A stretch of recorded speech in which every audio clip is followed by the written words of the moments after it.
fifth, the baffling call of God. And all things that are written by the prophets concerning the Son of Man shall be accomplished, and they understood none of these things. Luke chapter 18 verse 31 and 34. God called Jesus Christ to do what seemed unmitigated disaster. Jesus Christ called his disciples to see him put to death. He led every one of them to the place where their hearts were broken.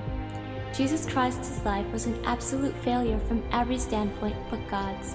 But what seemed failure from man's standpoint was a tremendous triumph from God's, because God's purpose is never man's purpose. There comes the baffling call of God in our lives also. The call of God can never be stated explicitly, it is implicit. The call of God is like the call of the sea. No one hears it but the one who has the nature of the sea in him.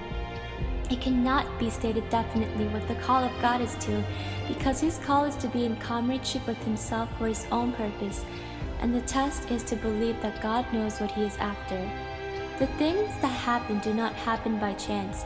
They happen entirely in the degree of God. God is working out his purposes.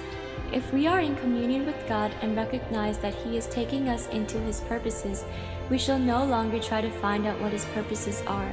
As we go on in the Christian life, it gets simpler because we are less inclined to say, "Now why did God allow this and that?"